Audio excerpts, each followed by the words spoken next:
ચાઇનામાં છે ને એક વસ્તુ એવું હોય છે, તમને સસ્તું મળે મહત્વનું નથી, તમને ક્વોલિટી કેવી મળે છે ને ચાઇનીઝ સર્વિસ ડિપેન્ડ ઓન. ચાઇનામાં ક્વોલિટી મળશે અને એવી ક્વોલિટી મળશે કે આખા વર્લ્ડમાં ક્યાંય નહીં મળે. ત્રીજો વિડીયો લઈને આવી ગયો છું. હવે બેગના બહુ બધા વિડીયો બનાવ્યા.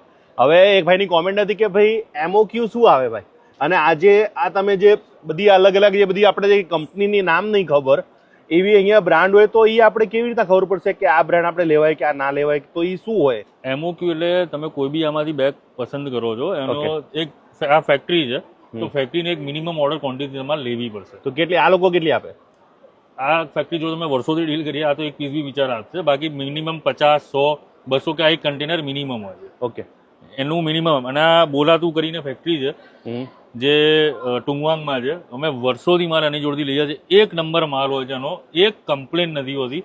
અમે એની જોડથી 100 કન્ટેનર ઉપર માલ લઈ લીધો હશે ભાઈ, એક માલમાં કમ્પ્લેન એક બેગમાં આજ સુધી નથી આવી. તો એમ નહીં, મને એ જણાવો કે આ જે બેગ છે તો એની વેલ્યુ કેમ હશે? એટલે કોઈ આવી કોઈ અધર બ્રાન્ડ્સની આવી બેગ હોય છે એટલા માટે? સિમ્પલ ને સોબરમાં એક જ વસ્તુમાં જવાબ આપી દઈશ.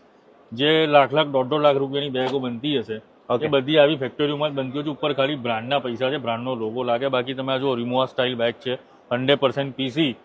તમે ખાલી એ બેગ જુઓ, એની એ 10 વર્ષની વોરંટી આપે છે. ઓકે, હા, અને 3 પીસનો સેટ તમને ભાવ ખબર છે, $100 ની અંદર છે.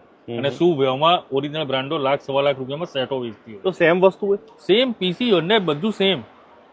જો આ બધી બેગો હોય ધીસ ટાઈપ. આવી બેગો તો કદાચ ઇન્ડિયામાં જોવા પણ નહીં મળે. અચ્છા, આવી બેગો આપણે આ વખતે આપણે ઇન્ડિયામાં લોન્ચ કરીએ છીએ આવી બેગો. ઓકે, આ શું છે? અમે હા, આખી સ્ટીલ ફ્રેમ બોડી છે, આમાં ઝીપ ના આવે. યસ, આમાં TSA લોગ હોય અને આખી આ 100% પીસી 10 વર્ષની વોરંટી છે આ બધી બેગો. એટલે વોરંટી છે નહીં, તૂટે ભાંગે નહીં એની આવે કે બોડી ની હોય, સ્ટોલી ની હોય અને ઓલવેઝ વ્હીલ ની હોય. આ 3 વસ્તુની હંમેશા વોરંટી હોય. તૂટે ફૂટે એની ગેરંટી ના આવે. વ્હીલ તૂટેની ગેરંટી, આ બોડીની ગેરંટી છે. બોડીને કઈ બી જરા પીસ ટુ પીસ રિપ્લેસ થાય અહીંયા. ઓકે, 10 વર્ષ. યસ. તો આ બધી હવે વેપાર, હવે તો અમે આપણે જે વિડીયો બનાવ્યો, હવે આવો બધો વેપાર આપણે આપણા ઇન્ડિયામાં કોઈને કંઈ કરવો છે અથવા થોડાક પીસથી શરૂઆત કરવી છે, 50, 100 પીસથી થાય કે ના થાય? જેને થોડા પીસથી બી શરૂઆત કરવી છે એ બી કરી શકે છે. તમે 10 વસ્તુનું ભેગું કરીને કન્ટેનર કરો, નાનું કામ તમે ચાલુ કરી શકો છો. એવું નથી આ બેગ તો એ કન્ટેનર, કોઈ પણ આઈટમ, એક કન્ટેનર તો બહુ, પછી એક કન્ટેનર માલ લેવું પડે. એટલે તમારે એક કન્ટેનર માલ ના લેવો, તમારે થોડો માલ લેવો તો તમને ટ્રાન્સપોર્ટેશન એવું બહુ મોંઘું પડશે. તમને 100 પીસથી ચાલુ કરો તો 100 પીસ બી તમે કરી, પણ એ ટ્રાન્સપોર્ટેશન મોંઘું પડશે. એની સામે એક કન્ટેનરમાં ભાઈ ખાલી 400-500 પીસ આવે છે, તમે 10 વસ્તુ ક્લબ કરો અને કરો, એ બી તમે સારું પડશે. મને એક બીજો એક મારો પ્રશ્ન અંગે છે. આ દાખલા તરીકે બેગ 5000 ની છે, તો મારે ઇન્ડિયાનો ટોટલી કદાચ GST માનું કે પછી કદાચ લઈ આવવાનો ખર્ચો માનું, તો આ એક બેગનો ખર્ચો મારે શું ગણવા? અમે જ્યારે સિંગલ બેગ લાવ્યા નથી, અમે 3 પીસનો સેટ લાવતા આવીએ છીએ. Okay, generally